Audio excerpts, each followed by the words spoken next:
देखिए ज्ञानेश्वर जी, आपने कहा ना कि नीतीश कुमार और सम्राट चौधरी में एक फर्क है। वो फर्क ये है कि ये संचिकाएं नहीं पढ़ते थे, ये थोड़े दिन की पिछले कई वर्षों का था, 3-4 साल 5 साल से हो। लेकिन उसके पहले भी नीतीश कुमार दिल्ली आकर के प्रधानमंत्रियों से कुछ मांगने वाले नहीं थे। प्रधानमंत्री से जब उनको एक तो नरेंद्र मोदी के साथ उनका अपना कंपटीशन था, वो मानते थे कि वो प्रधानमंत्री पद के दावेदार हैं, और नरेंद्र मोदी के साथ गठबंधन में रहते हुए भी उनकी एक दूरी थी, एक तरह की जो 2010 से हम लोग देख रहे थे जो शुरुआत हुई थी, तो वो एक दूरी थी प्रधानमंत्री के साथ, नरेंद्र मोदी के साथ। 14 में वो बन गए तो उनके साथ दूरी रही। उसके पहले मनमोहन सिंह थे, तो उनसे भी दिल्ली आ करके मनमोहन सिंह से मीटिंग करना या सोनिया गांधी से मीटिंग करना या मंत्रियों से मीटिंग करना, बिहार के लिए कुछ मांगना, कुछ चाहना, ये नीतीश कुमार नहीं करते थे। नीतीश कुमार को हमेशा अपने ही संसाधनों से, बिहार का जो संसाधन है उसमें क्या बेहतर हो सकता है, उसी के इर्द गिर्द उनकी सारी पॉलिसी बनती थी। एक्सटर्नल इन्वेस्टमेंट आए, बाहर से आए, बाहर का मतलब बिहार के बाहर से आए, देश के बाहर से भी आए, उसके लिए कोई पहल वो नहीं करते थे। उसके लिए कोई उन्होंने प्रोत्साहन पैकेज बनाना, कोई इन्वेस्टमेंट प्रमोशन का बोर्ड बनाना, उसके लिए कुछ पैकेज, मतलब कुछ क्या फैसिलिटीज देंगे, ये सब बनाना, ये सब जी नीतीश जी ने मान लिया था कि लैंडलॉक स्टेट है, यहाँ इंडस्ट्री कौन लगाएगा, होगा नहीं। लेकिन इस बात को भूल गए थे कि बिहार में पानी है। देश के बहुत सारे प्रदेश जल संकट से जूझ रहे हैं, पानी है बिहार के पास और बिहार के पास श्रम शक्ति है, और ये दोनों जो है किसी भी प्रदेश को आगे ले जाने में। और यदि लैंडलॉक स्टेट की बात करते, हरियाणा कैसे आगे चला गया, पंजाब कैसे आगे चला गया, राजस्थान कैसे आगे चला गया, सब तो है। हाँ बिल्कुल, तो वही उनको वो मांगने नहीं जाते थे, कभी गए नहीं कोई प्रपोजल लेकर के, और जब वो नहीं जाते थे तो उनके मंत्री लोग भी नहीं जाते थे, उनके एमपी, उनके जो प्रदेश के मंत्री थे वो लोग भी नहीं मांगने जाते थे।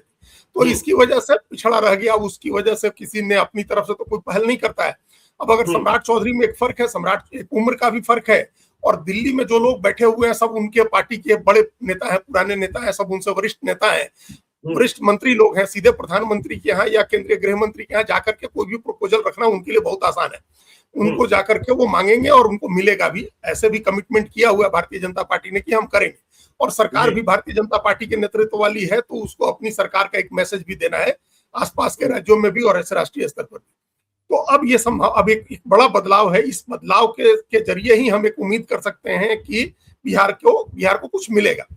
अब उसकी शुरुआत कैसे हुई है, ये पिछले चुनाव, मतलब पिछला विधानसभा चुनाव जो हुआ नवंबर 2025 में, उसके पहले से एक प्रक्रिया शुरू हो गई थी। गौतम अडानी के पीरपैंती में जो पावर प्लांट लगना था भागलपुर के पास, उस पावर प्लांट की बात पहले ही शुरू हो गई थी उनका।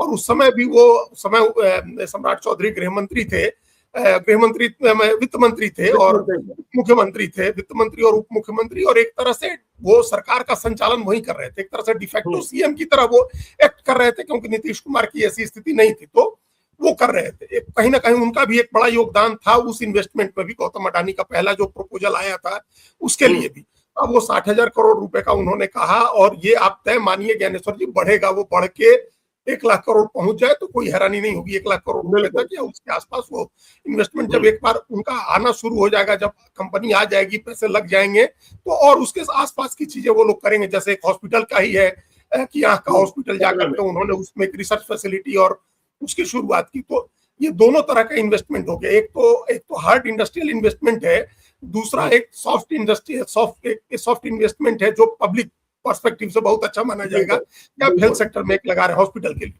और 2 सीमेंट की फैक्ट्रियों के बारे में भी हमने देखा, बड़ा वेग है, हमको बहुत उसका आइडिया नहीं है, लेकिन डालमिया और अंबुजा के सीमेंट फैक्ट्री के लिए भी किशनगंज उसकी भी बातचीत चल रही है।